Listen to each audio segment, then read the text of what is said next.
শাইখুল ইসলাম আমার শ্রদ্ধাভাজন উস্তাদ প্রফেসর ডক্টর মোহাম্মদ তাহেরুল কাদেরের কিতাব 1200 পেজের ঈদে মিলাদুন নবীর কিতাব। কয় পেজ? 1200 পেজের। এই কিতাবের মধ্যে জালালউদ্দিন সুয়ুতির কিতাবের টেক্সটও আছে। জালালউদ্দিন সুয়ুতি এটা কি জিনিস?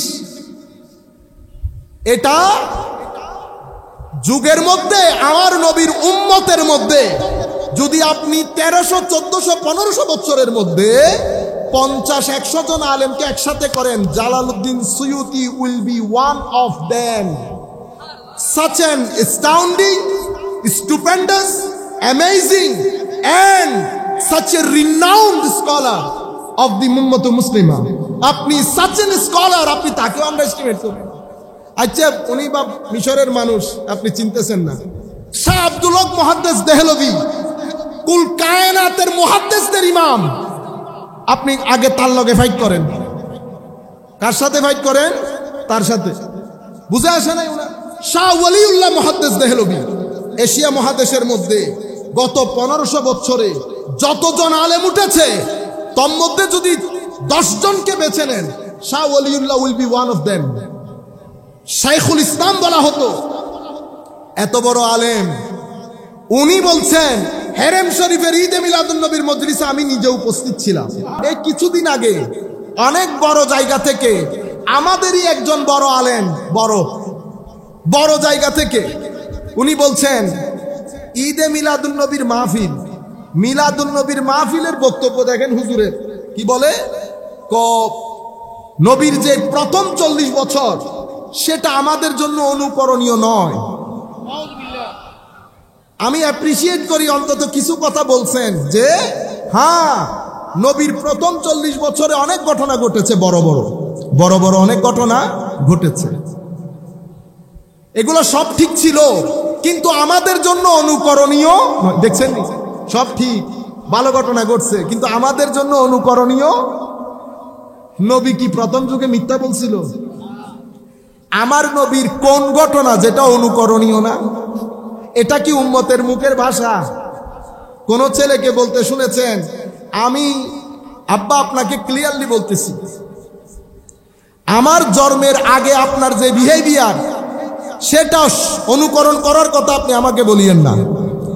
আমি আপনাকে অনুকরণ করব আমার জন্মের পরের যে আপনার জীবন সেটা।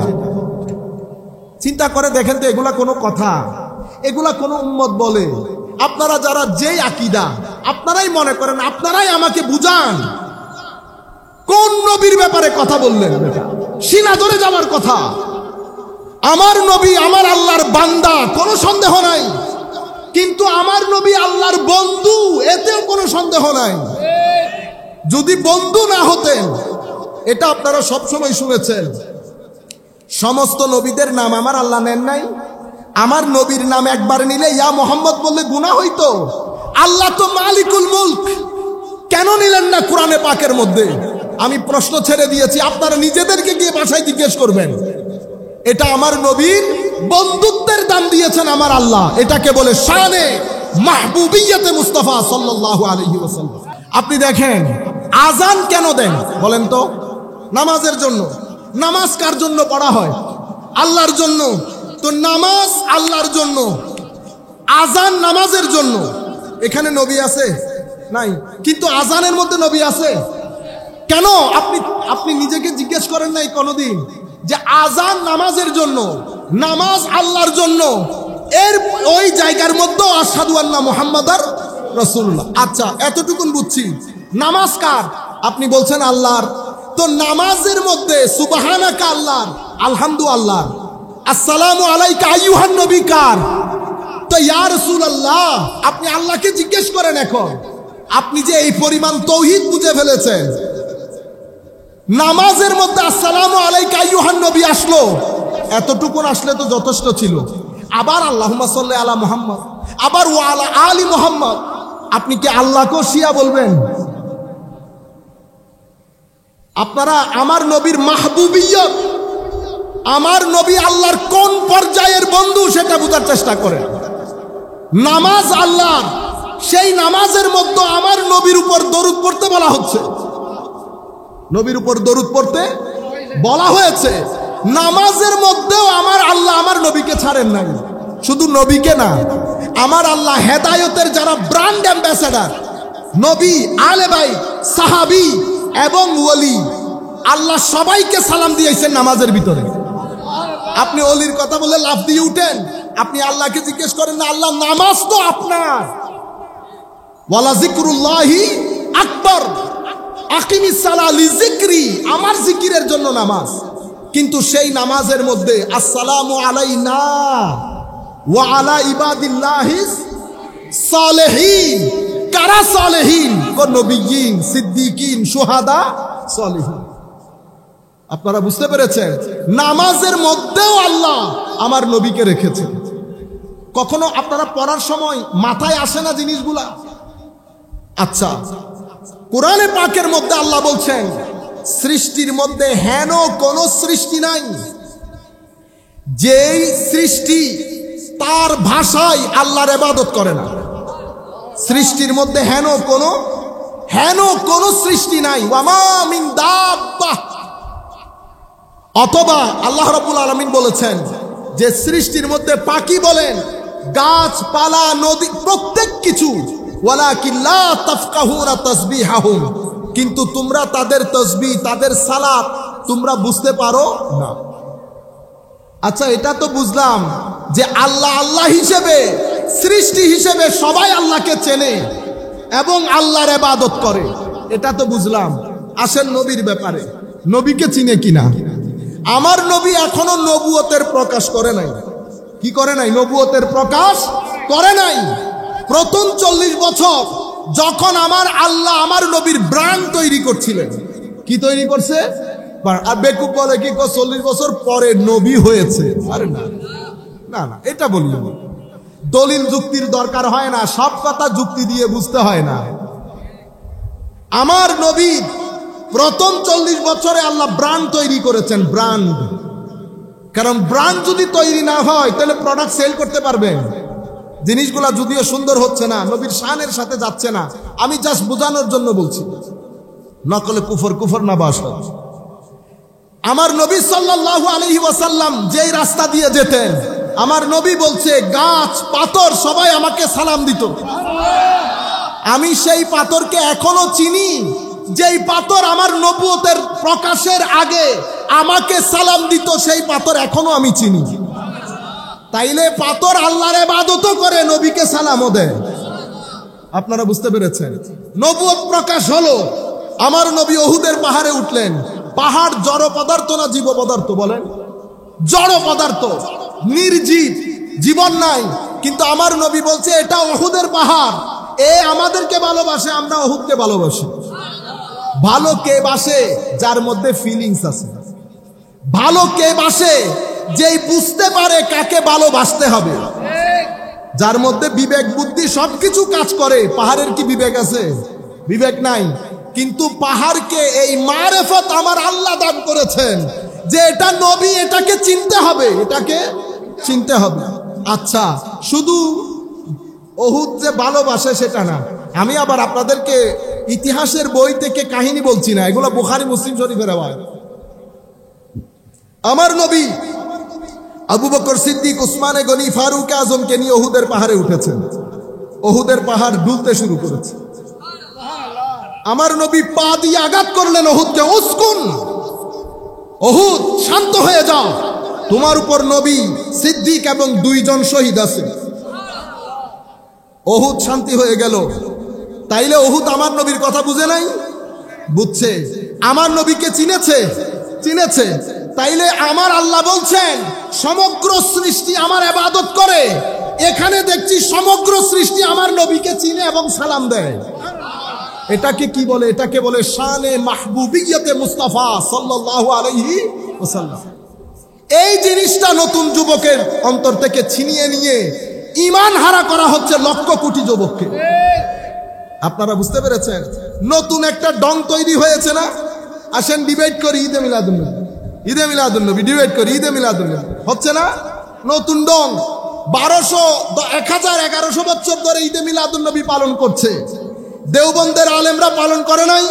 হাজী আমদাদুল্লাহ মুহাজিরে মক্কি, আশরাফ আলী থানভী সহ সমগ্র দেওবন্দের মেজরিটি উলামা পালন করে নাই। কোন উলামা পালন করেন নাই? এখন কি করে জানেন? আমি যুবকদেরকে বলি, প্রশ্ন দুইটা, দুই প্রশ্নকে যখন একসাথে করে ফেলবেন তো ধোঁকা খেয়ে কি খেয়ে যাবেন? ধোঁকা। আমার নবীর যুগে ঈদে মিলাদুন নবী ছিল কি ছিল না? যদি প্রশ্ন এটা করেন তো আপনার সাথে আমার কথা হবে বেদাতের উপর। কিসের উপর? বেদাতের উপর। যদি মিলাদুন নবীর প্রশ্ন হয় আপনার সাথে আমার কথা হবে মিলাদুন নবীর উপর। কিভাবে কথা বলবেন? কোরআন, হাদিস এবং আইম্মায়ে কেরাম। আমি বলছি জায়েজ, আপনি বলছেন না জায়েজ। আপনি কোরআন থেকে, হাদিস থেকে, উলামায়ে উম্মতের অভিমত থেকে আপনি আপনার বক্তব্য দেন। আপনি আপনার বক্তব্য দেন। আর আমি যদি জায়েজ মনে করি, আমি কোরআন, সুন্নাহ, আইম্মায়ে কেরামের অভিমত থেকে আমি দলিল দেব। এটা হচ্ছে মিলাদুন নবীর উপর। কিন্তু আপনি যদি জিজ্ঞেস করেন এটা নবীর যুগে ছিল না, সাহাবায়ে কেরামের যুগে ছিল না, তখন আপনার সাথে আমার কথাবার্তা, আলোচনা মিলাদুন নবীর উপর হবে না। তখন কিসের উপর হবে? বেদাতের উপর। তখন আমি বলবো বেদাত কাকে বলে। আসেন আমরা কথা বলি। শরীয়তের দৃষ্টিতে বেদাত, কোরআনের আলোকে বেদাত, হাদিসের আলোকে বেদাত, আইম্মায়ে কেরামের আলোকে বেদাত। এই হচ্ছে অবস্থান। আপনি দুই তিনটা জিনিস একসাথে করে দিবেন, দুই তিনটা জিনিস একসাথে করে দিবেন। আচ্ছা, এখন ঘটনা কেন ঘটেছে? কুল কায়নাতের মধ্যে ঈদে মিলাদুন নবী পালিত হচ্ছে। বাংলাদেশ সরকার সরকারিভাবে ঈদে মিলাদুন নবী পালন করছে।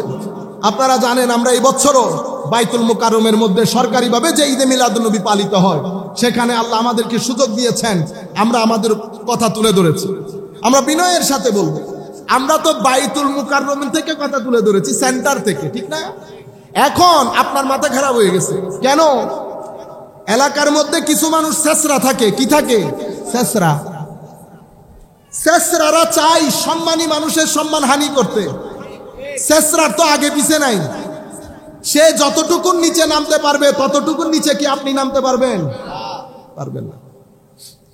আপনি যদি মনে করেন আপনার অবস্থান ভালো, কিতাব লিখে দেন। কি লিখে দেন?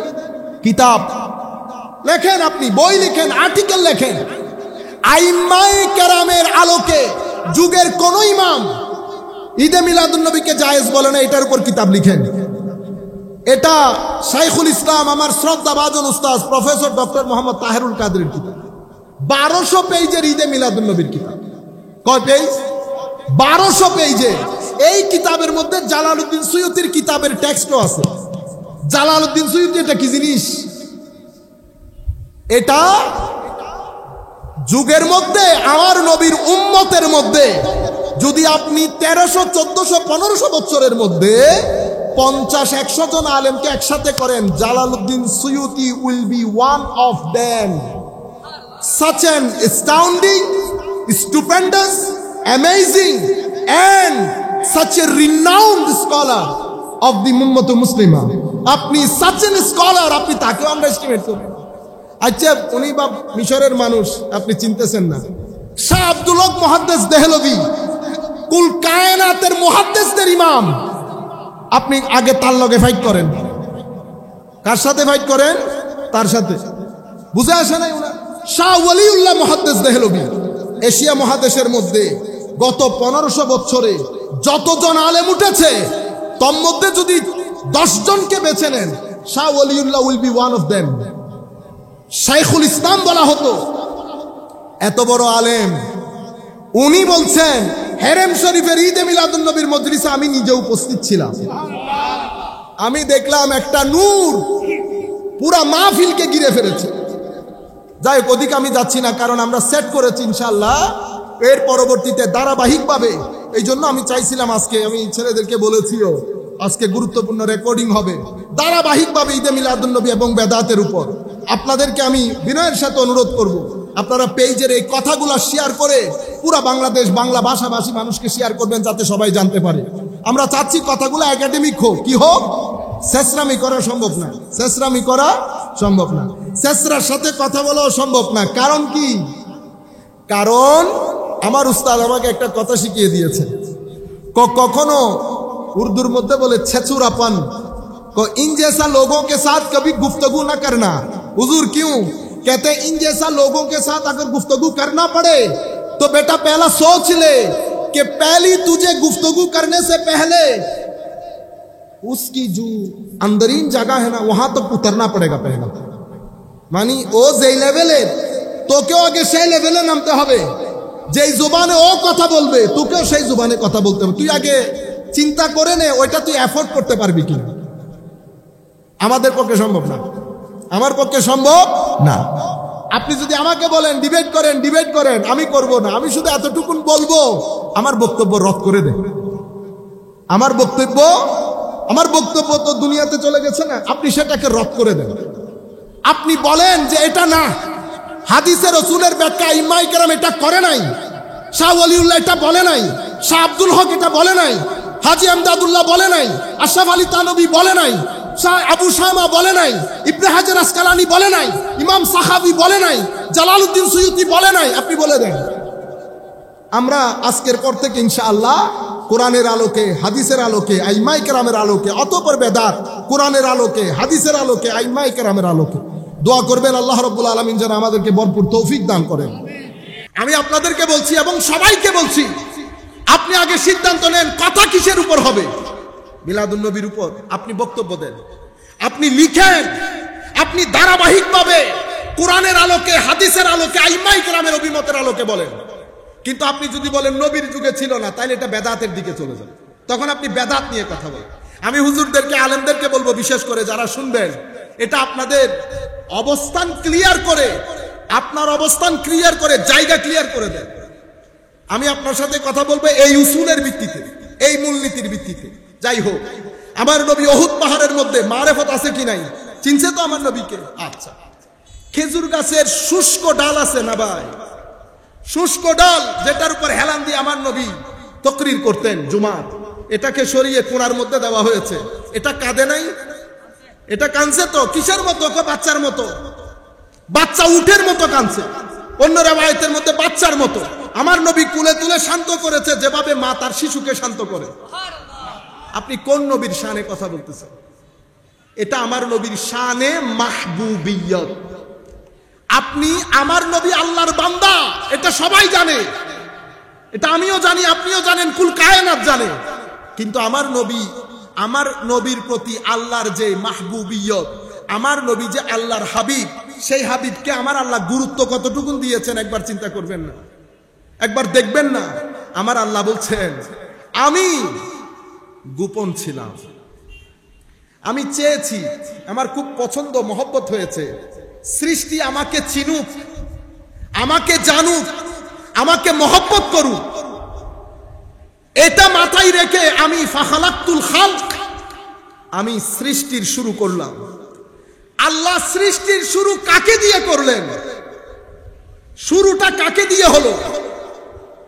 পুরা রিওয়ায়াত, আমি আজকে ছিল সাবজেক্টটা, পুরা রিওয়ায়াত যদি একসাথে করেন, আমরা নির্দ্বিধায় জানতে পারি যে আল্লাহ যখন চেয়েছেন, মহব্বত করেছেন সৃষ্টি করার, সর্বপ্রথম আল্লাহ আমার নবীর নূর সৃষ্টি করেছেন। কেন? যেন আল্লাহকে চিনেন, আল্লাহর প্রতি মহব্বত করেন। তো যখন সৃষ্টি করেছেন, আমার নবী হামদ, আমার নবী হামদ, প্রশংসা। সৃষ্টি করার পরে আমার নবী আহমদ, আলমে রুহানিয়ত এবং নূরানিয়তের মধ্যে আমার নবী হয়ে গেলেন আহমদ, আমার আল্লাহর প্রশংসা কীর্তন করছে। আমার আল্লাহ তাওহীদ, একত্ববাদের নাম।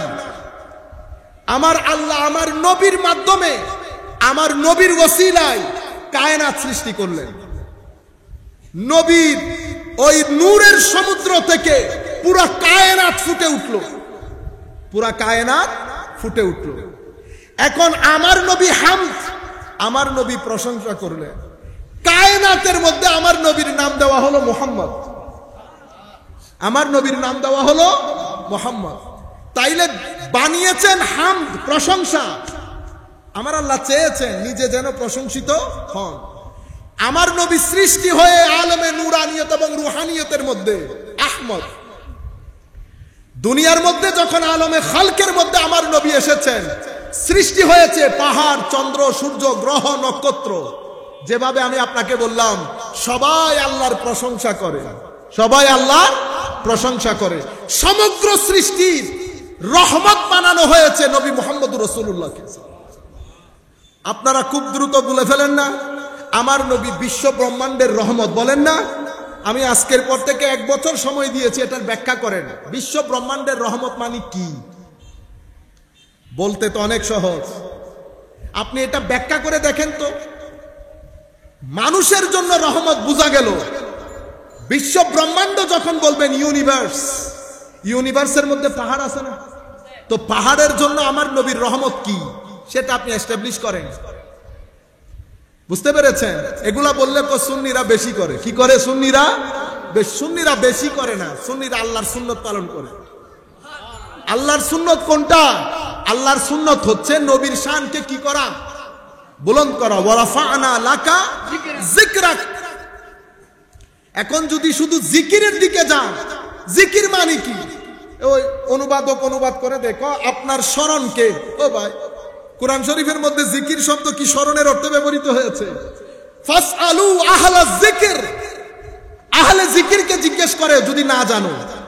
তো যারা জানে তারা তো আহলুল ইলম, তাদেরকে আহলুল জিকির বলা হলো কেন? বুঝতে পেরেছেন? এখানে একটা জিকির, আমার আল্লাহ বলছে ইন্না নাহনু নাযালনা যিকর ওয়া ইন্না লাহু লাহাফিজুন। এই জিকির আমি নাজিল করেছি, এটার হেফাজত আমি করব। এখানে জিকিরের অর্থ আরেকটা, এখানে জিকিরের অর্থ আরেকটা। তো কোরআনে পাকের মধ্যে যদি জিকিরের দিকে যান, আলা বিযিকরিল্লাহি তাতমাইন্নুল কুলুব, জিকিরের মাধ্যমে অন্তরের কলবের কি হয়? কলব স্থির হয়। আল্লাযীনা ইয়াযকুরুনাল্লাহা কিয়ামান ওয়া কুউদান ওয়া আলা জুনুবিহিম, যারা আল্লাহর জিকির করে স্মরণে, স্বপনে, দাঁড়ানো অবস্থায়, বসা অবস্থায়। জিকির আরেকটা সমুদ্র, জিকির শব্দ, জিকির শব্দটি আরেকটা সমুদ্র। এই জন্য অনুবাদ কখনো কোরআন হয় না, সেই জন্য ব্যাখ্যা বিশ্লেষণ লাগে, ব্যাখ্যা বিশ্লেষণ লাগে। আমার নবী সাল্লাল্লাহু আলাইহি ওয়াসাল্লাম আল্লাহ কি করেছে দেখেন, আলমে খালকের মধ্যে এসেছে, আমার নবী হয়ে গেল মুহাম্মদ। মানে কি? যার প্রশংসা বারবার বারবার বারবার করা হয়। কই ইয়া রাসূলুল্লাহ, আপনার প্রশংসা করলে আল্লাহর লাভ কি? কো আপনার প্রশংসা করা মানে আল্লাহর প্রশংসা করা। কেন? কারণ আমার আল্লাহই তো প্রশংসার জন্য নবী সৃষ্টি করেছে। আবার আলমে আখিরাতের মধ্যে আমার নবীকে করা হচ্ছে মাহমুদ, অতি প্রশংসিত। হামদ নবীর, হামেদ নবী, আহমদ নবী, মুহাম্মদ নবী, মাহমুদ নবী। আলহামদুলিল্লাহি রাব্বিল আলামিন। সমস্ত প্রশংসা কার? আল্লাহ। তরুণ প্রজন্মকে বলবো, আমার নবীর উপর বেশি বেশি দরুদ পড়বেন। এবং নামাজ যদি বাদ দিয়ে দেন, নবী থাকবে না কিন্তু। কেন? কারণ আমার নবী বলেছে নামাজ হচ্ছে আমার ধর্মের ফাউন্ডেশন। আপনি যদি ফাউন্ডেশন কেটে দেন, ধর্ম থাকবে না। ধর্ম না থাকলে নবী থাকবে না। সুতরাং নামাজ যেন মিস না হয়। যে ব্যক্তি নামাজ ছেড়ে দেবে সে ব্যক্তি দিন ছেড়ে দিচ্ছে। যে ব্যক্তি দিন ছেড়ে দিয়েছে আমার নবী তাকে সুপারিশ করবে না, তাকে সুপারিশ। আপনাদেরকে একটা জিনিস বোঝানো হয়েছে, পাকিস্তানিরাও নাত পড়ে বেড়া পার, বেড়া বেড়া यूं नहीं पार होता, अगर बेड़ा पारी हो जाता तो अबू बकर सिद्दीक, फारूक आजम, उस्मान, अली रदियल्लाहु ताला अन्हुम जमीआन, फिर साहबाए किराम, फिर औलियाए किराम, ठीक है ना। रात और दिन को एक कर दिया, दिन रात के एक করে দিছে না। মনে রাখবেন, এগুলা মাথা থেকে সরে ফেলেন, ঝেড়ে ফেলেন। আমরা একটা সংস্কার চাচ্ছি, আমাদের এই পুরানো বুঝ ব্যবস্থাগুলো মাথা থেকে ঝাড়েন, নতুবা আমরা এই দিন, এই সুন্নিয়ত পরবর্তী প্রজন্মের কাছে সুন্দর করে পৌঁছাইতে পারবো না। রিয়ালিস্টিক হতে হবে। যেই ব্যক্তি আগামী এই ঈদে মিলাদুন নবী থেকে আমাদের যেন ওয়াদা হয়ে যায়, কোরআনের তিলাওয়াত, নবীর দরুদ, নামাজ, এগুলা যেন আমাদের কোশ্চিন কালেও মিস না হয়। আখলাক আমাদেরকে আস্তে আস্তে শুদ্ধের দিকে যেতে হবে। দুইটা দুইটা করে জিনিস শুদ্ধ করব, মিথ্যা বলবো না। নাম্বার 1, আজকে থেকে ধৈর্য ধারণ করব, গালিগালাজ করব না। এই 3টা জিনিসকে এই ঈদে মিলাদুন নবীতে চেষ্টা করবেন আগামী ঈদে মিলাদুন নবী পর্যন্ত এই তিনটা জিনিস যেন ডেভেলপ করে। গালি দিব না, গালি দিব না, ধৈর্য ধারণ করব, সত্য কথা বলবো। এই তিনটা জিনিস আমাদের প্রথম পদক্ষেপ।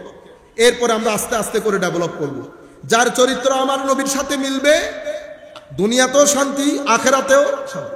যেই ব্যক্তির চরিত্রে নবী থাকবে না, দুনিয়ার মধ্যে অস্থির হবেন, অল্প বয়সে অসুস্থ হবেন, এরপর অস্থিরতার মধ্যে দুনিয়া থেকে চলে যেতে হবে। সবকিছু তো দুনিয়ার সুখের জন্য, শান্তি পাবেন না। দিন বাদ দিয়ে, আখলাক বাদ দিয়ে, সালাত বাদ দিয়ে, কোরআন বাদ দিয়ে শান্তি নাই। আমি নামাজে দাঁড়ালাম, আল্লাহু আকবার বললাম। আমি যদি বলি আল্লাহু আকবার, এটা ফরজ, ওয়াজিব, সুন্নত কি আমরা মোস্টলি জানি না। এই যে আমি কান পর্যন্ত হাত তুললাম, যেটা নিয়ে মারামারি হয়, আমি যদি এটা জিজ্ঞেস করি এটা ফরজ না ওয়াজিব না সুন্নাহ, মোস্টলি বলতে পারবে না। এরপরে আমরা হাত এখানে রাখি এভাবে, কেউ এখানে রাখে, কেউ এখানে রাখে, কেউ ছেড়ে দেয়। এই যে এখানে এখানে ছেড়ে দেওয়া এবং নাভির নিচে, এটা ফরজ, ওয়াজিব, সুন্নাহ মোস্টলি আমরা জানি না, মোস্টলি আমরা।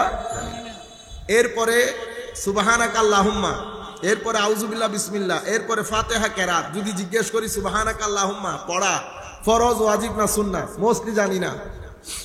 এর পরবর্তীতে সূরা ফাতিহার বিষয় আছে, কেরাতের বিষয় আছে, ফরজ, ওয়াজিব, সুন্নাহ মোস্টলি জানি না। রুকুতে গেলাম, আল্লাহু আকবার বলে রুকুতে যাওয়া, রুকুতে যাওয়া ফরজ, ওয়াজিব আর সুন্নাহ। যাওয়ার সময় আল্লাহু আকবার বলা ফরজ, ওয়াজিব আর সুন্নাহ। গিয়ে সুবহানা রাব্বিয়াল আযীম বলা ফরজ, ওয়াজিব আর সুন্নাহ। এরপরে উঠলাম, সামি আল্লাহু লিমান হামিদা, উঠা ফরজ, ওয়াজিব, সুন্নাহ। সামি আল্লাহু লিমান হামিদা বলা ফরজ, ওয়াজিব আর সুন্নাহ। রব্বানা লাকাল হামদ বলা ফরজ, ওয়াজিব আর সুন্নাহ।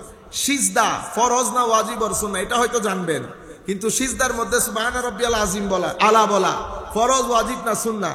দুই সিজদার মাঝখানে বসা ফরজ, ওয়াজিব না সুন্নাহ। এই প্রশ্নগুলোর উত্তর আমরা মোস্টলি, আপনারা নিজেরা নিজেদেরকে একবার জিজ্ঞেস করে দেখেন পারেন কিনা, মোস্টলি আমরা জানি না। এরপরে এটা না জানলে কি হবে? এটা না জানলে আপনি কখন সহু সিজদা দিতে হবে এটাও তো আপনি জানবেন না। আপনি ওয়াজিব তরক করলে সহু সিজদা দিতে হয়। এখন ওয়াজিব কোনটা সেটা যদি আমি আইডেন্টিফাই করতে না পারি, আমি সহু সিজদা দিতে পারবো? সহু সিজদা যদি দিতে না পারি, নামাজ হবে? হবে না। নাম্বার 1। নাম্বার 2, যেটা দিয়ে আমরা নামাজে ঢুকি সেটার নাম wudu। আমরা ওযু করি, ঠিক আছে, ওযুর ফরজ আছে, ওযুর ফরজ আছে, ওযুর সুন্নত আছে। কিছু কারণে ওযু ভেঙে যায়, মোস্টলি আমরা জানি না। এগুলা জানা আমার উপর ফরজ। এগুলা জানা প্রত্যেক মুসলমান, যারাই মুসলমান, ছেলে মেয়ে প্রত্যেকের জন্য এগুলা জানা ফরজ। কিন্তু আনফরচুনেটলি আমরা জানি না। নামাজের আজানে এই যে আমি ওযু করলাম, ওযুর মধ্যে ফরজ আছে না, ওযুর মধ্যে সুন্নতও আছে। কিছু জিনিস করলে ওযু ভেঙে যায়, কিছু জিনিস করলে ওযু মাকরুহ হয়। মোস্টলি আমরা এগুলা জানি না। এরপরে কোরআনে পাকের তিলাওয়াত, কোরআনে পাকের তিলাওয়াত আমরা 80% জানি। আমরা এখানে যারা বসছি মোস্টলি আমরা শেষ কবে কোরআনে পাক পড়েছি আমাদের মনে নেই। আমি যদি এতগুলা দোষ নিয়ে আমার নবীর সামনে দাঁড়াই, বলেন তো দেখি আমার নবী খুশি হবে না বেজার হবে? তো নবী করিম সাল্লাল্লাহু আলাইহি ওয়াসাল্লামকে যদি আমি বেজার করি, বেজার করার পরে আমার নবী সাল্লাল্লাহু আলাইহি ওয়াসাল্লামকে কষ্ট দেওয়ার পরে আমি আমার নবীর শাফাআতকে আশা করতে পারবো? সম্মানিত উপস্থিতি, উম্মতের মধ্যে সংকটগুলা তৈরি হয়েছে কারণ আমরা এই বিষয়গুলা না জানাতে কিছু মানুষ এসে আমাদের মধ্যে মারামারি লাগিয়ে দিয়েছে। যেই ভদ্রলোক হাত তুলা নামা নিয়ে মারামারি করতেছে সে জানেও না আমি এটাকে শরীয়তের কোন থাকে রাখবো, কি ফরজের থাকে রাখবো না ওয়াজিবের থাকে রাখবো না সুন্নতের থাকে রাখবো না নফলের থাকে রাখবো, সে জানে না। আচ্ছা, এটা তো নামাজের জাহেরি সাইড, বাইরের দিক। নামাজের একটা ভিতরের দিক আছে না? নামাজের বাইরের দিকেই জানি না, ভিতরের দিক কখন জানবো? নামাজের মধ্যে দুইটা অঙ্গ, মানে দুই ধরনের অঙ্গ জড়িত নামাজের মধ্যে। এক ধরনের অঙ্গ হচ্ছে যেটা দেখা যাচ্ছে, এই যে আপনি আমাকে দেখছেন, হাত তুলছি, নামাচ্ছি, কেরাত পড়ছি, রুকুতে যাচ্ছি, সিজদায় যাচ্ছি, এটা আপনি আপনার চোখ দিয়ে দেখছেন, ঠিক আছে? সেই হেতু নামাজের কিছু আমল, কিছু আরকান, এগুলার জন্য হাত পা নাড়াইতে হয়, হাত পা আমলুল জাওয়ারিহ বলি, শরীরের বিভিন্ন অঙ্গ প্রত্যঙ্গের আমল। আর নামাজের আভ্যন্তরীণ সাইডটা হচ্ছে আমলুল কলব, আপনার ভিতর জগতের আমল। আমি নামাজের মধ্যে দাঁড়ালাম, আমার ভিতর জগৎ বাইরে থাকলো, তাইলে নামাজের মধ্যে খুশু এবং খুদু হলো না। আমার আল্লাহ বলছেন সেই মুসল্লি সফল যাদের নামাজের মধ্যে খুশু এবং খুদু আছে, সেই মুসল্লি সফল।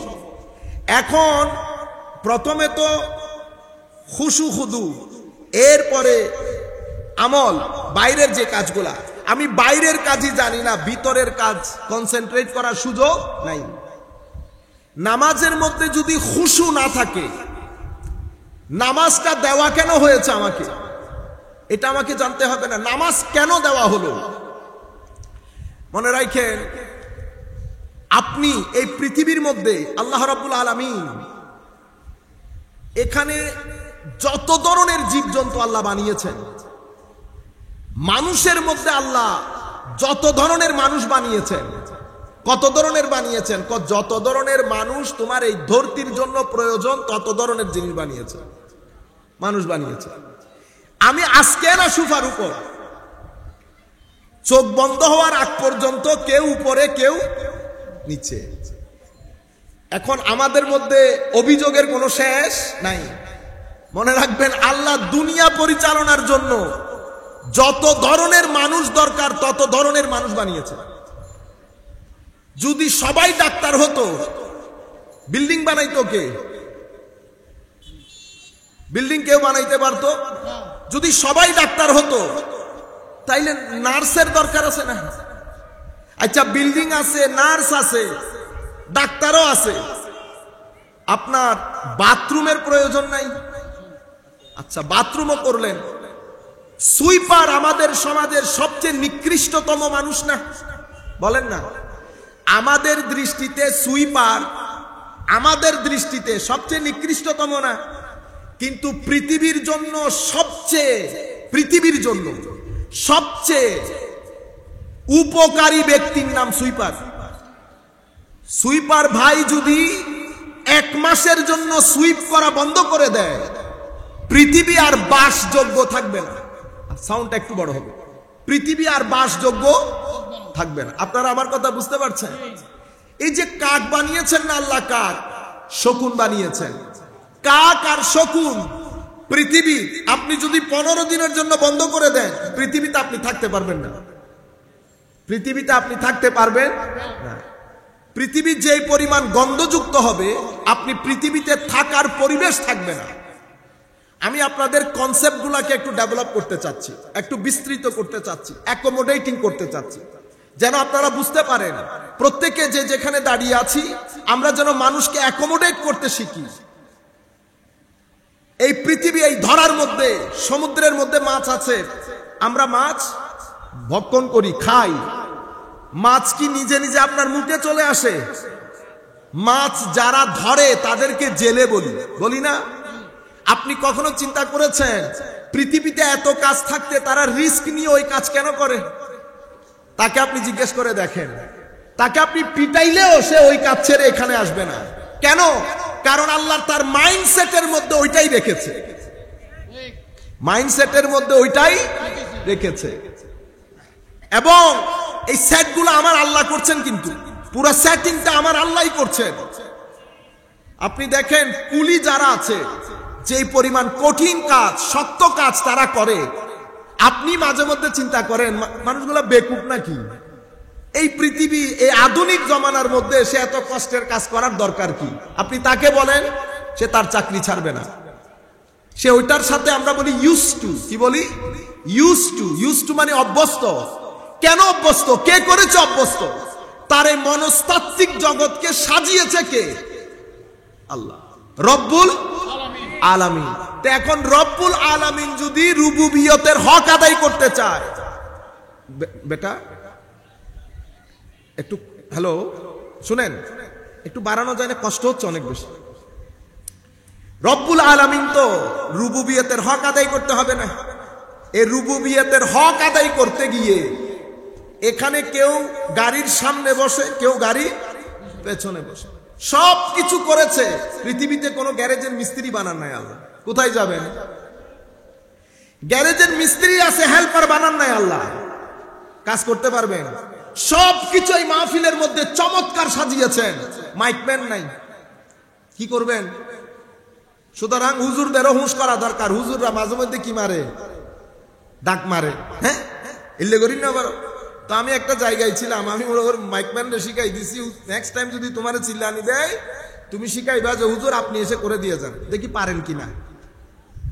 আমাকে যদি ওই মেশিনটা নিয়ে বসাই দেন রাত পর্যন্ত, আমি আওয়াজের উঠানামা করতে পারবো? উনি যে কাজটা করতেছেন এটাও জ্ঞান।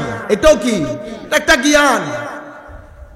সব কিছু আছে পৃথিবীতে, কিন্তু জুতাই শিলা করার লোক নাই। হাঁটতে পারবেন জমিনে? আপনারা এবার নিজেরা চিন্তা করে কিছু জিনিস বের করেন। আমাদের সময় সংক্ষেপ। তাহলে এই পৃথিবী পরিচালনার জন্য যা কিছু দরকার, যত ধরনের লোক দরকার, সব কিছু আমার আল্লাহ পৃথিবীর মধ্যে সেট করে দিয়েছেন। আপনার যত প্রয়োজন সব মিটিয়েছেন আল্লাহ। সুতরাং আজকের পর থেকে আপনি মানুষের সাথে ব্যবহার করার সময় আপনি এটা মাথায় রাখবেন, আপনি যার সাথে কথা বলছেন তিনিও আল্লাহর বান্দা, আপনিও আল্লাহর বান্দা। আমি উপরের কেন? আল্লাহ আমাকে উপরের বানিয়েছেন। আপনি নিচের কেন? আপনাকে নিচে বানিয়েছেন। এখানে আমার বাহাদুরি করার কোনো সুযোগ নাই। সেই কারণে মসজিদের মধ্যে খাট একটা, দুইটা না। আমার জন্য কি খাট আর একটা হবে? আমার এলাকার সুইপার মারা গেলে কি বলবেন? না না, এর জন্য খাট আরেকটা দেন, দিবেন? আচ্ছা, কবরস্থানে এক দোয়া যখন করেন বিসমিল্লাহি ওয়া আলা মিল্লাতে, হুজুর আল্লামা জালালউদ্দিন আল কাদরি ইন্তেকাল করার সময় কি কথা আরেকটা বলছিলেন? নঈমী শাহ হুজুর মারা গেছে যে কথা আরেকটা হইছে। জিয়াউল হক শাহ হুজুর যখন ইন্তেকাল করছে তখন কি বলছেন? আরেকটা বলছেন? না। কেন? তো চোখ বন্ধ হওয়ার পরে গলি একটা, গলি চোখ বন্ধ হওয়ার আগ পর্যন্ত গলি 80টা, গলি 80টা। চোখ বন্ধ হয়ে গেলে গলি একটা। তো মাওলা ওই গলির মধ্যে চলাচল করার জন্য বাহন কোনটা? তো সেখানে বাহন, গাড়ি তাকওয়া। গাড়ি কি? তাকওয়া। কার মধ্যে আল্লাহর পরিচিতি বেশি আছে? এখন কোন গরিব বলতে পারবে না আমি গরিব সেই কারণে নামাজ পড়ি নাই, আমি গরিব সেই কারণে আমি কাজ এটা করতে পারি নাই। না, আল্লাহ একটা জিনিস সবাইকে সমান দিয়েছেন, সেটার নাম আকল। সেটার নাম কি? আমরা কেউ রোববারকে সোমবার বলি না, কেউ সোমবারকে মঙ্গলবার বলি না। সবাই জানি আল্লাহ আছে, সবাই জানি নামাজ ফরজ, সবাই জানি কবর হাসর আছে। এই জায়গার মধ্যে আমি উঠানামা করতে পারবো না। আপনি বলবেন হুজুর আমি তো রুক্ষ সূক্ষ্ম মানুষ, আমাকে আল্লাহ গরিব বানাইছে, আপনি উপরের মানুষ। যিনি উপরে চোখ বন্ধ হলে ওনার প্রশ্নপত্র লম্বা, ওনার প্রশ্নপত্র লম্বা। যিনি নিচে ওনার প্রশ্ন দুইটা। তো সেই দিন তো আমি আপনাকে বলতে পারবো দুইটা নিয়ে যে সচ্ছরাই চলে যাইতেছেন, আমার তো লম্বা প্রশ্ন। আপনারা বুঝতে পেরেছেন? এখানে এই জিনিসগুলো আমাদের, বিশেষ করে নতুন প্রজন্মের, আমি চাই আপনারা অন্যভাবে মানুষ হন, আগের মতো করে না। এই তুই যাবি নি রিক্সাওয়ালারে? না, রিক্সাওয়ালারে তুই বলিয়েন না। কালকে রিক্সাওয়ালা রিক্সা চালানো বন্ধ করে দিলে বুঝতে পারতেছেন কি হবে? তা আপনারা কি বলেন? হয়তো বেশি ইতেইলে দেই। না না, উনি কে? উনার ব্যবহার, এটা আপনার বিষয় না। আপনি আপনারটা ঠিক করেন। কিয়ামতের ময়দানে আল্লাহ আপনাকে জিজ্ঞেস করবে আপনার বিষয়ে, ওর বিষয়ে আপনার প্রশ্ন করা হবে না। আমি কেন বলছি এই কথাগুলা? কারণ প্রত্যেক অ্যাকশনের একটা রিয়াকশন আছে, প্রত্যেক অ্যাকশনের একটা রিয়াকশন আছে। চোখ দিয়ে যে কাজ করেছেন তার একটা রিয়াকশন, হাত দিয়ে যে কাজ করেছেন তার একটা রিয়াকশন, পঞ্চ ইন্দ্রিয় দিয়ে যা কিছু করেছেন, ভালো হলে ভালো, মন্দ হলে মন্দ। যদি ভালো হয় সেটা আপনি সেলিব্রেট করতেছেন, যদি মন্দ হয় সেটা আপনি ভোগ করতেছেন। আপনাকে ভোগ করতে হবে, আপনি এখান থেকে নিজেকে বাঁচাইতে পারবেন না। ওয়ামান ইয়ামাল সুআন ইউজজা বিহ, আমার আল্লাহ বলছে খারাপ যেটা করেছেন সেটার প্রতিদান আছে, সেটার প্রতিদান আছে। এখন আমি এই পৃথিবীর মধ্যে আল্লাহ দুই ধরনের মন্দ রেখেছেন। এক ধরনের মন্দ পরিবেশের মধ্যে, আরেক ধরনের মন্দ আমার শরীরের মধ্যে। কেন? মন্দটাকে গ্রহণ করার জন্য আল্লাহ ভিতরে একটা ডিভাইস দিয়েছেন, আমাদের ভিতরে একটা ডিভাইস দিয়েছেন। সেই ডিভাইস দিয়ে আমরা মন্দকে রিসিভ করি, মন্দকে রিসিভ করি। আপনি এখান থেকে ধরেন 1 মাইল হেঁটে গেছেন, যখন 1 মাইল হেঁটে গেছে শার্ট পরে, আপনি আসার পরে শার্ট এটা আর পরতে পারতেছেন না, আসার পরে শার্ট এটা আর পরতে পারতেছেন না। কেন? কারণ শার্টের উপর ময়লা লেগেছে, শার্টের উপর ময়লা লাগার সময় কিন্তু নজরে আসে, ময়লা লাগার সময় পরার সময় নজরে আসে না। নজরে আসে কখন? যখন ময়লা হয়ে যায়, তখন ময়লা যখন হয়ে যায় তখন। তো যেভাবে শার্টের মধ্যে ময়লা পড়ে, সেভাবে এই পুরা ওয়েদার থেকে, শয়তান, দুনিয়া, এগুলা থেকে আমরা কিছু জিনিস রিসিভ করি। রিসিভ করার পরে আমাদের ভিতরের দুনিয়া কি হয়ে যায়? অন্ধকার হয়ে যায়। ভিতরের দুনিয়া অন্ধকার হয়ে যায়। সেই অন্ধকার বা মরিচিকা যুক্ত লোহা, এটাকে আমরা পরিষ্কার করার জন্য আমার আল্লাহ আজিম একটা জিনিস দিয়েছেন ভিতরে। কারণ ময়লা তো এমন না যে শনিবারে আসবে রবিবারে আসবে না, সেরকম না। ধারাবাহিকভাবে যেহেতু আমি ময়লাগুলা গ্রহণ করছি, একটু উঁচু আওয়াজ করতে পারা যায় কিনা বেটা দেখেন তো, কষ্ট হচ্ছে কেন বুঝতেছি না। তো ধারাবাহিকভাবে যদি আপনারা আমার কথা ক্লিয়ারলি শুনতেছেন, ধন্যবাদ। আমি যদি একটু শুনতাম আমার ভালো লাগতো, তাইলে জোর করতে হতো না। ময়লা যখন আমি রিসিভ করছি, তো আমি ময়লা রিসিভ করার সময় আমার নজরে আসতেছে না, কিন্তু ময়লা পড়ে গেলে শার্টের মধ্যে কি হয়? দুর্গন্ধ বের হয়। এই শব্দগুলো আপনারা মনোযোগ দিয়ে শুনবেন। শার্ট থেকে দুর্গন্ধ বের হয়। আবার শার্ট, দুর্গন্ধযুক্ত শার্ট যদি রেখে দেন, চিতি পড়ে যায়। একই দুর্গন্ধ এখান থেকেও বের হয়, একই দুর্গন্ধ, কিন্তু আমাদের নাকে লাগে না, ফেরেশতাদের নাকে লাগে। এখন আল্লাহ এখানে থাকলে তো ময়লাগুলা কন্টিনিউয়াস আমার উপর পড়তেছে, বাঁচবো কেমনে? সেই বাঁচার জন্য আমার আল্লাহ ওযুর ব্যবস্থা করেছেন, সেই বাঁচার জন্য আমার আল্লাহ নামাজের ব্যবস্থা করেছেন। বুঝা গেছে? এখন আমার বাঁচতে হবে কেন? ছেলেরা বলবে হুজুর জাহান্নামের আগুন থেকে বাঁচার জন্য। ওইটা তো আপন জায়গায় আছে, আমি জাহান্নাম পর্যন্ত, কবরের আযাব পর্যন্ত যাব না, এটা আমার আল্লাহ ডিল করবেন, রহমানুর রহিম, রহমানুর। আমরা ওখানে না যাই। কিন্তু আমি আপনাকে বলছি, গুনাহ এমন একটা জিনিস, গুনাহ এমন একটা জিনিস, সেটা আপনার ভিতরের জগতের মধ্যে যখন ঢুকবে আপনাকে ভারী করে ফেলবে। আপনি ইচ্ছে করলেও হাসতে পারবেন না, রিল্যাক্সেশন থাকবে না। আপনি যদি রিল্যাক্সড মুডে থাকতে চান, আপনার ভিতরে গুনাহ থাকতে পারবে না। গুনাহ নিয়ে আপনি পরিপূর্ণরূপে হাসাহাসি করা সম্ভব না। গুনাহ আপনার টেনশনের কারণ। আমি আপনাকে একটা এক্সাম্পল দিই, প্র্যাকটিক্যাল এক্সাম্পল। আমাদের আজ থেকে 30 বছর আগে আমাদের পুরা এলাকা, এটা কি এরকম ছিল? আমি দেখি তো এলাকায় এলে আসিন না, টাকা পয়সা কোনো এরকম ছিল না। কিন্তু আমাদের যারা মুরব্বী, এরা গাছের নিচে গামছাটা এরকম দিয়ে গাছের নিচে ঘন্টার পর ঘন্টা কথা বলেছে, হাসাহাসি করেছে। অথচ 1 টাকাও নাই বাজারে গিয়ে তেল আনবে, 1 টাকাও পকেটে, টেনশন ছিল। আপনি যদি জিজ্ঞেস করতেন, কি বলতো? আলহামদুলিল্লাহ ভালো আছি, আল্লাহ ভালো রাখছে, আলহামদুলিল্লাহ ডাইলে চইলে খাইয়া কোন রকম ভালো আছি। এটা কেন বলতেছি জানেন? আমরা এই যে আপনি রাত দিন এক করে দিচ্ছেন, কলেজ, স্কুল, ইউনিভার্সিটি, মা বাপ পাগল হয়ে যাচ্ছে ছেলেদেরকে এগুলাতে লাগানোর জন্য। আপনারা কষ্ট করতেছেন না? রাত দিন এক করে দিচ্ছেন। তো যারা চাকরি করে রাত দিন এক করে দিচ্ছে, নাইট ডিউটি, ডে ডিউটি।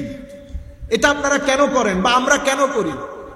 আমরা করি পেটে ভাত দেওয়ার জন্য, এটাকে ভরানোর জন্য। এটা কেন করতে হয়? তো এটা যদি না ভরেন আপনি দুর্বল হয়ে যাবেন, এটা না ভরেন আপনি পৃথিবীতে বাঁচতে পারবেন না। আপনার কথাগুলো মৌলিকভাবে খেয়াল করবেন। এটা না ভরলে আমি থাকতে পারবো না, আমি বাঁচতে পারবো না। বাঁচার জন্য এটা ভরা দরকার। কিন্তু এটা যদি সারাদিন বলতে থাকেন, এটাকে শান্ত করে না। শান্তি কোথায়? এটাতে শান্তি, এখানে না। শান্তি থাকে এখানে। এখন আপনি সারাদিন কাজ করেছেন এটার জন্য, এটার কাজ কে করবে? এটার কাজ কি? তো আলা বিজিক্রিল্লাহি তাতমাইন্নুল কুলুব, কলবের শান্তি, আল্লাহ, রসুল, দ্বীন, এই তিনটা জিনিস বাদে কলবের শান্তি নিশ্চিত করতে পারবেন না। এই শিক্ষা আমাদেরকে দেওয়া হয় নাই। মা বাপদেরও খেয়াল করতে হবে। মারা যদি বাসায় বসে শুনে থাকেন, আমরা কলেজ ইউনিভার্সিটিতে অবশ্যই পাঠাবো, তার একটা ভালো চাকরি দরকার। চাকরি কেন দরকার? কারণ তার সার্ভাইভাল দরকার। চাকরি, টাকা, পয়সা, এটা সব আমাদের, আমরা কি বলি, জীবন উপকরণ। মানে কি? মানে বেঁচে থাকার জন্য এগুলো আমার উপকরণ, ওসিলা, মাধ্যম। এটা আমার উদ্দেশ্য না। আপনার আমার উদ্দেশ্য পরকালীন শান্তি এবং দুনিয়ার শান্তি। দেখছেন, আমি কিন্তু দুনিয়ার শান্তি এবং পরকালীন শান্তি বলি নাই। পরকালীন শান্তি অতঃপর দুনিয়ার শান্তি। মুমিনের আলটিমেট টার্গেট, গোল, দৃষ্টি পরকাল। পরকাল হলে কি হয়? আপনি যখন ফ্যাক্টরি দেন, আপনি জুটের জন্য ফ্যাক্টরি দেন না তো। জুট তো ফ্যাক্টরি হইলে জুট এমনিতে এসে যাবে, আসবে না? বুঝতে পেরেছেন? তো আপনার মধ্যে যদি আখিরাত থাকে, দুনিয়াটা এমনিতেই থাকবে। এটা বাই প্রোডাক্ট, এটা বাই প্রোডাক্ট। এটা স্পেশাল করে করতে হয় না, আখিরাতকে স্পেশাল করে করতে হয়। তাহলে আমার জীবন উপকরণ কি? আমার জীবন উপকরণ খাদ্য, বাসস্থান, ওয়েদার, এগুলো সব আমার বেঁচে থাকার মাধ্যম। আমার শান্তি কোত্থেকে আসবে? শান্তির সোর্স কি? টাকা পয়সা না। টাকা পয়সা যদি শান্তির সোর্স হতো, তাইলে আমেরিকা পৃথিবীর সবচেয়ে শান্তিপূর্ণ দেশ হতো, ইংল্যান্ড পৃথিবীর সবচেয়ে শান্তিপূর্ণ দেশ হতো, টাকাওয়ালা দেশগুলো সবচেয়ে শান্তিময় হতো। ঘটনা কিন্তু সেরকম না। ঘটনা কিন্তু সেরকম না। তাইলে বোঝা যাচ্ছে টাকা পয়সার বাদেও আরেকটা জিনিস দরকার আছে শান্তির জন্য। সেটা কি? সেটা হচ্ছে আমার নবী। সেটা কি? আল্লাহু আকবার।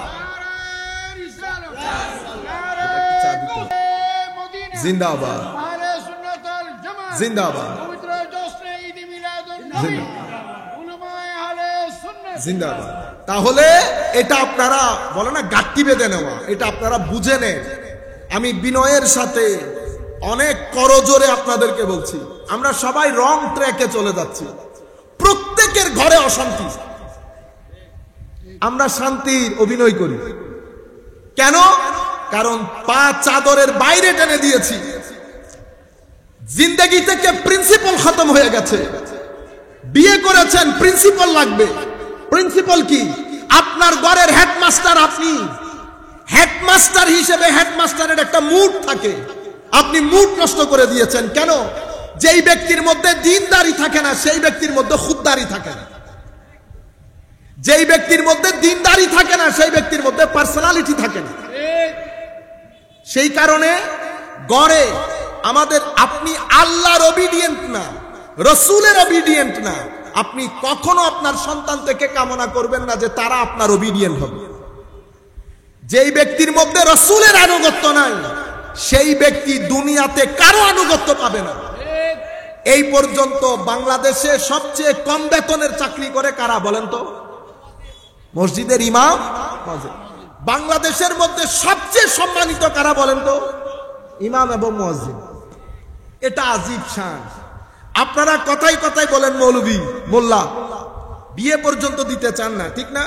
কিন্তু আজীব বিষয় হচ্ছে, পৃথিবীর আপনি যেই প্রান্তে যাবেন, মুসলিম নন মুসলিম সবাই এই হুজুরদেরকে সম্মান করে।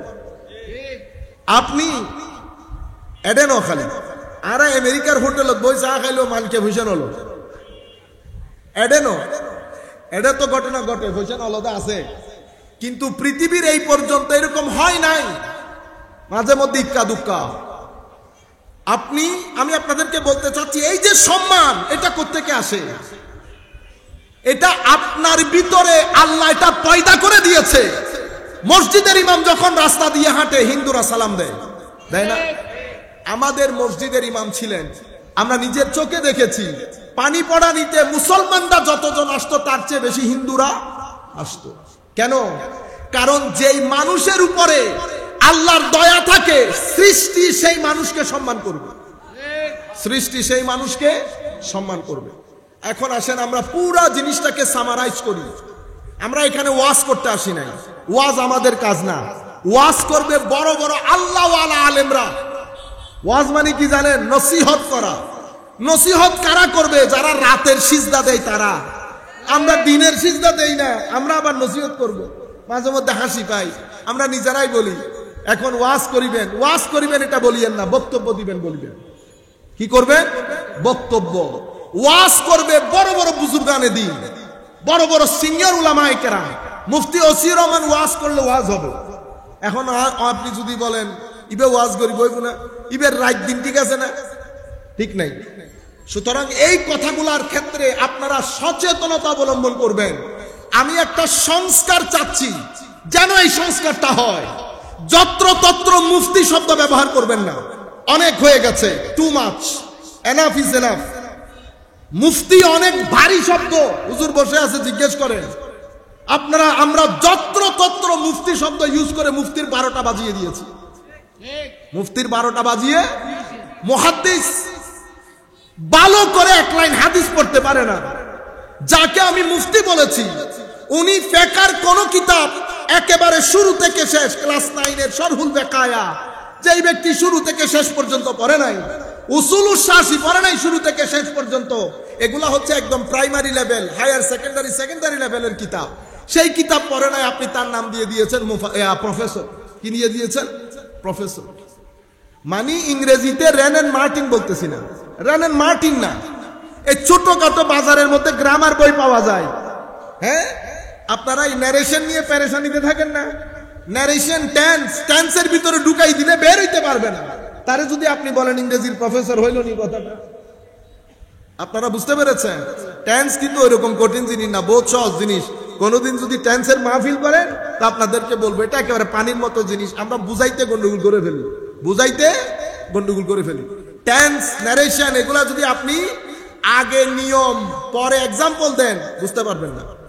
7 দিন আপনাকে যদি এক্সাম্পলের ভিতরে রাখি কথাবার্তার মধ্যে, এরপরে যদি আমি আপনাকে বুঝাই আপনি ইজিলি বুঝতে পারবেন, পানির মতো বুঝতে পারবেন। একদিন টেন্সের ওয়াজ করবো তাই।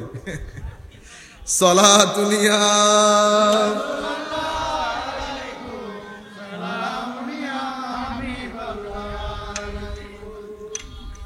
तमन्ना दर्द दिल हो तो कर खिदमत फकीरों की,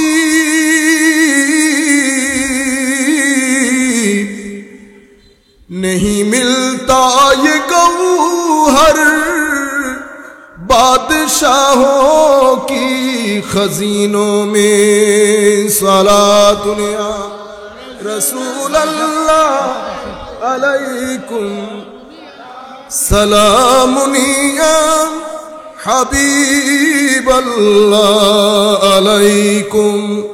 সম্মানিত উপস্থিতি, তাহলে আমরা এখন যেটা বুঝার চেষ্টা করতেছি সেটা হচ্ছে আমাদের জীবনের জন্য আমরা 2টা জিনিসকে টার্গেট করব। কয়টা জিনিসকে? আজকের পর থেকে। একটা হচ্ছে আমার পেটে ভাত দরকার, সেই জন্য শিক্ষাও দরকার, চাকরিও দরকার। আর একটা আমার এখানে শান্তি দরকার, এখানের শান্তির জন্য আমার মূল টার্গেট আমার নবী, মূল টার্গেট আমার নবী। এখন আপনি বলতে পারেন যে আপনি নবী বললেন কেন? কারণ নবী সাল্লাল্লাহু আলাইহি ওয়াসাল্লামকে যদি ধরেন তো নবীর মধ্যে কোরআনও আছে, আল্লাহ আছে। আমি এখান থেকে কেন শুরু করলাম? শুরু করেছি কারণ শুধু বাংলাদেশি হলে হবে না। এখন আমাদের বাংলাদেশিদের মধ্যে স্বাধীনতা নিয়ে বিভিন্ন ধরনের কথা বলেন, নাই? আছে তো? নাই? সেই কারণে আমি 16 ডিসেম্বর ভিত্তিক বাংলাদেশি চাই। 16 ডিসেম্বর ভিত্তিক বাংলাদেশি কেন? কারণ অসংখ্য বাংলাদেশি আছে আমার নিজের চোখে দেখা, বাংলাদেশের লোক, কিন্তু স্বাধীনতা কথা বললে উনি আবার বিভিন্ন বিভিন্ন যুক্তি মারে। সেই কারণে আমার বাংলাদেশি দরকার, 16 ডিসেম্বর ভিত্তিক বাংলাদেশি। বুঝতে পেরেছেন? আমরা আবার পাকিস্তান বিদ্বেষী না, কিন্তু ওই জাতির সাথে থাকা কশ্চিনকালেও আমাদের পক্ষে সম্ভব হতো না। আমি দীর্ঘদিন একেবারে সেই 2007 থেকে 23 পর্যন্ত সেই জাতির সাথে থাকা কশ্চিনকালেও সম্ভব হতো না। তারা যেই পরিমাণ অহংকারী এবং যেই পরিমাণ আন্ডারএস্টিমেট আমাদেরকে করে, মানে বঙ্গাল কা বাচ্চা, বঙ্গাল। আমি হইলে মৌলানা হাফিজ সাহেব, আর তাদের দজবাঙ্গাইটা আল্লামা। বুঝতে পেরেছে? কখনো থাকতে পারতাম না, আল্লাহ পাকের মেহেরবানি। তো এখন আমি আপনাদেরকে বলতে চাচ্ছি, টার্গেট মুহাম্মদুর রাসূলুল্লাহ সাল্লাল্লাহু আলাইহি ওয়াসাল্লাম। কেন বললাম? কারণ আমার নবী দুনিয়া থেকে চলে যাওয়ার পরে ইসলামের মধ্যে যত ফিরকা হয়েছে, মেইনলি টার্গেট আমার নবী। আমি একটা একটা করে আপনাদেরকে বলে যাই। এখানে আমি আসার পরে দেখছি আমাকে একটা সাবজেক্ট দেওয়া হয়েছে। আপনাদেরকে বিনয়ের সাথে অনুরোধ করব, যখনই কোনো সাবজেক্ট নির্ধারণ করবেন, বক্তাকে, যিনি আলোচনা করবেন, তাকে আগ থেকে বলে দিতে হবে। কারণ একটা সাবজেক্টের উপর আলোচনা করতে গেলে ব্যক্তির প্রিপারেশন লাগে। যেমন আমি আজকে কি বলবো, আমি জিনিসগুলো আমি আমেরিকায় থাকতে সেট করে নিয়েছি, কোন মাহফিলে কোন আলোচনা হবে। আবার আমি গত রাত থেকে, যেমন আজকের মাহফিল শেষ হবে, রাত থেকে কালকের মাহফিলের জন্য তৈরি হব। তো আমি আজকের অনুষ্ঠানের জন্য আমার আলাদা একটা প্রিপারেশন আছে। কিন্তু আমি এখানে এসে দেখলাম আমার নিচে একটা বিষয় দেওয়া হয়েছে, সহিহ আকীদা প্রতিষ্ঠায় আহলে সুন্নাত ওয়াল জামাত ও সুন্নি মাদ্রাসাগুলোর গুরুত্ব ভূমিকা। এটা নিয়ে যদি 4-5 ঘন্টার ওয়ার্কশপ হয় অথবা 3 ঘন্টার একটা সেমিনার হয়, দারুণ একটা টপিক। এগুলো আমাদের জানা দরকার। তো বিষয় যখন দিয়েছেন একটু করে হলেও টাচ করি, কিন্তু আমার বিষয় আলাদা। যাই হোক, আমি আপনাদেরকে যেটা বলতে চাচ্ছিলাম, আমার নবী সাল্লাল্লাহু আলাইহি ওয়াসাল্লাম দুনিয়া থেকে চলে গেছেন। দুনিয়া থেকে যখন চলে গেছেন, আমার নবী দ্বীনের, ধর্মের জন্য যা কিছু প্রয়োজন, ধর্ম বেঁচে থাকার জন্য যা কিছু প্রয়োজন, সবকিছু দিয়ে গেছেন। সেজন্য বলেছে লাইলুহা কানাহারিহা, এখানে রাতের কোনো অন্ধকার নাই, সব দিনের মতো ফকফকা আলো। আমার নবী কোনো কিছু কনফিউশনের মধ্যে রেখে যান নাই। তো আমার নবী কি সব ধরনের কাজ করে গেছেন? প্রত্যেক সময়ের একটা ডিমান্ড থাকে না? সময়ের একটা ডিমান্ড থাকে, কিন্তু আমার নবী মৌলিক বিষয়গুলা করে দিয়ে গেছে। মৌলিক বিষয়গুলা কি? যেমন আমাদের ধর্মের মধ্যে ফরজ, হারাম, হারাম হওয়ার জন্য কি কি মূলনীতি, কোন একটা জিনিসকে ফরজ বলার জন্য কি কি মূলনীতি, ইসলামী শরীয়তের মধ্যে কি কি মূলনীতি। আল-ইয়াউমা আকমালতু লাকুম দীনাকুম ওয়া আতমামতু আলাইকুম নি'মাতি ওয়া রাদিতু লাকুমুল ইসলামা দীনা। ঘরের ফাউন্ডেশন আমার নবী দিয়ে গেছেন, কয়তলা তুলতে পারবেন? বুঝতে পেরেছেন? এখানে এক্সটেন্ড করতে পারবেন না, উপরে তুলতে পারবেন, ঘর উপরে তুলতে পারবেন। কারণ এই দিন কিয়ামত পর্যন্ত বেঁচে থাকবে। এটা একটু টেকনিক্যাল জিনিস, কিয়ামত পর্যন্ত। কিন্তু কোরআন এবং সুন্নাহ অপরিবর্তনীয়। আপনি না পরিশোধন করতে পারবেন, না পরিবর্তন করতে পারবেন, না পরিবর্ধন করতে পারবেন, কোনো কিছু করতে পারবেন না। কিন্তু সময় তো পরিবর্তনীয়, মানুষের জীবনযাত্রা পরিবর্তনীয়। সমাজ যেহেতু পরিবর্তন হয়, রাষ্ট্রনীতিও পরিবর্তন হয়, ফাইন্যান্সের সিস্টেমও পরিবর্তন হয়। এতগুলো পরিবর্তনের মধ্যে একটা অপরিবর্তনীয় জিনিসকে পরিবর্তনের মধ্যে কেমনে খাপ খাওয়াবেন? আপনারা আমার কথাটা বুঝতে পেরেছেন? আপনি বলছেন এই ধর্ম কিয়ামত পর্যন্ত থাকবে, তো আমাদের সমাজের প্রেক্ষাপট পরিবর্তন হচ্ছে, নতুন নতুন প্রশ্ন, নতুন নতুন নীতি, ব্যাংকিং, ফাইন্যান্স। আমাদের ইমামদের বেতন পর্যন্ত ব্যাংক থেকে আসে, আসে না? আপনি যদি বলেন না না এই প্রশ্নগুলো এখন করিয়েন না, আপনি অ্যাভয়েড করতে পারবেন? পারবেন না। যেহেতু সেটা আপনার আষ্টে পৃষ্ঠে জড়িয়ে গেছে, আপনাকে ফেস করতে হবে। ফেস কে করবে? আমি আপনাকে বলছি, একটা অপরিবর্তনীয় আর একটা পরিবর্তনীয়। এখন অপরিবর্তনীয় জিনিস পরিবর্তনের সাথে খাপ খাওয়াবে কেমনে? সেই কারণে আমার নবী বলেছেন, সেই জন্য রয়েছে আমার উম্মতের উলামায়ে কেরাম। কোরআন হাদিস কি কথা বলতে পারে? না, কোরআন হাদিস কথা বলতে পারে না। এটা তো অপরিবর্তনীয়। পৃথিবীর সবাই যদি একসাথে হন বলার জন্য যে আজকে থেকে আলিফ লাম মিম, অথবা আজকে থেকে আলিফ লাম কফ, কুল কায়নাতের মানুষ সবাই মিলে যদি কফ পড়েন, মিমকে কাফ বানাইতে পারবেন? পারবেন না। কেন?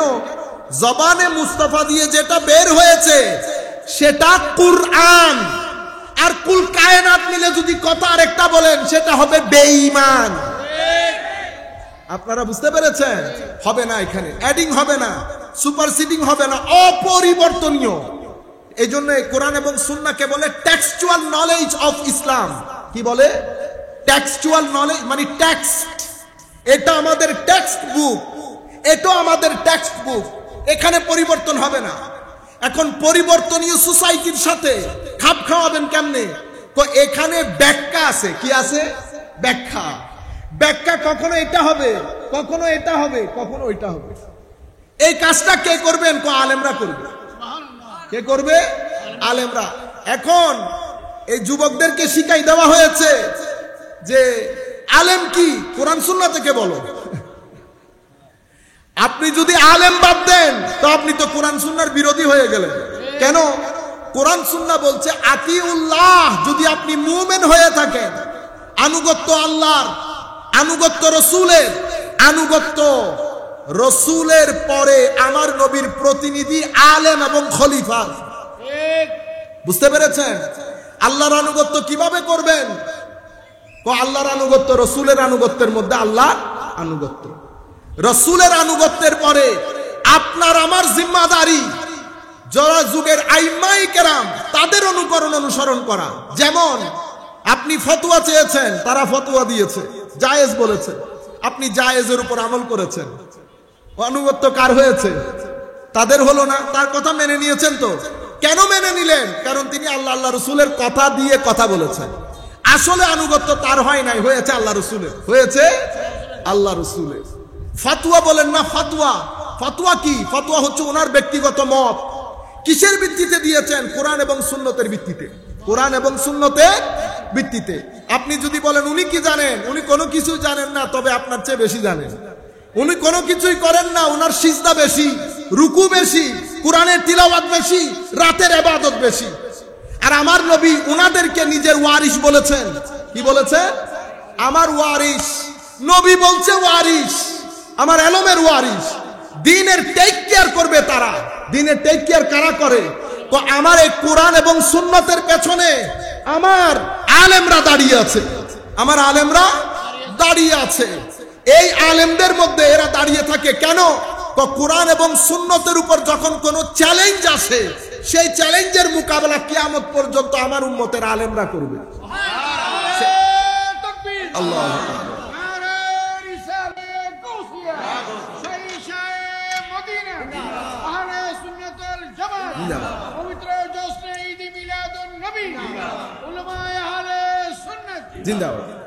এখন পুরো বিষয়টা আপনারা বোঝার চেষ্টা করেন। আমার নবী দুনিয়া থেকে চলে গেছেন। নবী যখন চলে গেছেন, ভিতরের বাইরের ষড়যন্ত্র তো সবসময় ছিল। আমরা জানি ইমানের 7 স্তম্ভ, আল্লাহ, রসুল, ফেরেশতা, দ্বীন, কিতাব, এগুলা সব আমাদের ইমানের মৌলিক স্তম্ভ। আপনি সবকিছুতে বিশ্বাস করলেন, কিন্তু ভিতরের বাইরের ষড়যন্ত্র এসে পট করে আপনি বলে উঠলেন আবু বকর সিদ্দিক রাদিয়াল্লাহু তাআলা আনহু সম্পর্কে আমার একটু কথা আছে। বুঝতে পেরেছেন? আপনি সবকিছু মেনেছেন, শুধু বলেছেন আবু বকর সিদ্দিকের উপর কথা আছে। কি হয়ে গেল? ক্রস। ক্রস হয়ে গেল। মেইন স্ট্রিম থেকে সরে গেছেন। মেইন স্ট্রিম থেকে আপনি যখন কথা আছে বলেছেন, যুগের আইম্মায়ে কেরাম এক যুগে দাঁড়িয়ে গেছে। কি বলিস তুই? একজন দুইজন না, মুহাদ্দিস মুহাদ্দিসের কাতার থেকে দাঁড়িয়েছে, ফকি ফকির কাতার থেকে দাঁড়িয়েছে, ইলমুল কালাম তথা আকীদার আইম্মায়ে কেরাম আকীদার জায়গা থেকে দাঁড়িয়েছে, গ্রামারের আইম্মারা গ্রামার থেকে দাঁড়িয়েছে, উলুমে হাদিসের ইমামরা উলুমে হাদিস থেকে দাঁড়িয়েছে। এক যুগে বলছে মেইন স্ট্রিমে তোমার কোনো স্থান নাই। দেখছেন এখন সব কিছু মানি, কোরআন সুন্নাহ ইজমা কিয়াস সপ্তস্তম্ভ সাহাবায়ে কেরাম সব মানি, কিন্তু হযরত আলীর ব্যাপারে কথা আছে, হযরত আলীর ব্যাপারে কথা আছে। সমস্ত ইমাম দাঁড়িয়ে গেছে একসাথে, কথা বলেছে একজন, এটাকে বলে ফিরকা। কি বলে? ফিরকা। এখানে কয়জন দাঁড়িয়েছে? সীমাহীন। এটাকে বলে মেইন স্ট্রিম। এটাকে কে বলে? Main stream. এখন যিনি দাঁড়াচ্ছেন, যিনি নিজেকে পরিচয় দিচ্ছে আমি আসল মুসলমান, যেমন ইসলামের মধ্যে একটা ফিরকা এসেছে মুতাজিলা। কি বলে? মুতাজিলা। এখন কোন কেউ নামগ্রাম জানেন? অথচ এক সময় রাষ্ট্রীয় পৃষ্ঠপোষকতা পেয়েছে। আমি আহলে হাদিসের ভাইদেরকে বলি, আজকে গিয়ে বাসায় লিখে রাখবেন। আপনারা মনে করছেন এখন রমরমা অবস্থা, এটা ইসলামের ইতিহাস আমরা আমাদের ছেলেরা পড়ে না বিদায় জানেন না। আজকে গিয়ে বাসায় নোট করে রাখবেন, বেশিতে 100 বছর, 100 বছর পরে কেউ চিনবেও না, কেউ চিনবেও না। ইতোপূর্বে মুতাজিলা সম্প্রদায়, আমি আপনাকে বলছি না, রাষ্ট্রীয় পৃষ্ঠপোষকতা পেয়েছে। যখন মুসলিম দুনিয়া পুরা পৃথিবীকে শাসন করতেছে, প্রায় 3 মহাদেশ, সেই 3 মহাদেশের মেইন সেন্টার থেকে রাষ্ট্রীয় পৃষ্ঠপোষকতা নিয়ে ইমাম আহমদ ইবনে হাম্বলকে বন্দী করেছে, মেরেছে, অতঃপর শহীদ হয়ে গেছেন ইমাম আহমদ ইবনে হাম্বল নির্যাতন, মানসিক টর্চারে। একজন আহলে সুন্নাত ওয়াল জামাত আর একজন মুতাজিলা। আজকের প্রজন্ম মুতাজিলাকে চিনেও না। সাধারণ মানুষ কি বলবো? আমি যদি উলামায়ে কেরামের কথা বলি, যেহেতু এখানে সাবজেক্ট না, আমার সাবজেক্ট এটা, ফেরকা আমার সাবজেক্ট, আকীদা আমার সাবজেক্ট হিসেবে আমার পড়তে হয় বা পড়াইতে হয়, কিন্তু আম উলামায়ে কেরাম যারা এগুলা দরকার হয় না, ওনারা জানেনও না মুতাজিলা ফেরকার আকীদা কি কি। এরা কিন্তু অনেক ইন্টেলেকচুয়াল, অনেক লজিক্যাল, রেশনাল, অনেক বেশি, কিন্তু পৃথিবীতে তাদের কোনো চিহ্ন আর বাকি নাই। কেন? কারণ আমার নবীর দ্বীনের হেফাজত আমার আল্লাহ করবেন, এটা আল্লাহ দায়িত্ব নিয়েছেন। আমি আপনাদেরকে এখন কথা যেটা বলতে চাচ্ছি সেটা হলো, এখান থেকে সবাই একসাথে কথা বলতেছে, এখানে 1 জন 2 জন 3 জন, এরা যখন কথা বলে এরা নিজেদেরকে বলতো আসহাবুত তাওহীদ ওয়াল ইতিদাল, মানে আমরা হইলাম তৌহিদপন্থী, আসল মুসলমান সবাই। তো যারা সাহাবায়ে কেরামকে গালি দিত, আমরা তাদেরকে বর্তমান যুগে, আপনারা মাইন্ড করবেন, আমার তো বলতে হবে ঠিক না, রবিবারকে রবিবার বললে সোমবার কি মাইন্ড করতে পারবে না? এদেরকে আমরা শিয়া বলি। কি বলি? শিয়া। এদের ঘটনা কি? ইনারা মনে করেন হযরত আলী রাদিয়াল্লাহু তাআলা আনহু আমার নবীর একমাত্র খলিফা, এটা আমার নবী মনোনীত করে গেছেন। সুতরাং হযরত আলীকে খেলাফত না দিয়ে আবু বকর রাদিয়াল্লাহু আনহু গ্রহণ করা, এটা ওনার উপর ইনজাস্টিস হয়েছে। এরপর এটার উপর গালিগালাজের এক বাজার গরম করেছে, আমি ওই রাস্তায় যেতে চাই না, ওয়ালিয়াযু বিল্লাহ। তবে শিয়াদের মধ্যে প্রায় 25 থেকে 35টার মতো ফেরকা রয়েছে, সাব ফেরকা।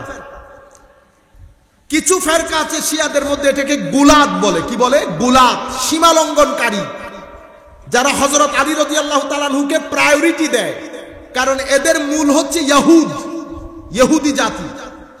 শিয়ারা তাদেরকে আবার কাফের মনে করে, মুসলমান মনে করে না। আমরা সেই জায়গায় যাব না, আমরা মেইন স্ট্রিম শিয়া নিয়ে কথা বলতেছি। সুতরাং এরা ফিরকা হয়ে গেছে, এরা ফিরকা হয়ে গেছে। মুতাজিলা ফিরকা হয়ে গেছে, সাহাবায়ে কেরামকে গালি দেয়। আরেক দল, এটা খারিজি বলি। কি বলি? খারিজি। খারিজি মানি এরা মাইন্ডসেটের দিক থেকে অতি মাত্রায় উগ্র, যারা মুসলমানদেরকে কথায় কথায় কাফের বলে এবং ছোটখাটো বিষয়ে সমগ্র মুসলমানকে গণহারে কাফের মুশরিক বলে মনে করে, এবং সেই কারণে তাদেরকে জবাই করা ওয়াজিব মনে করে।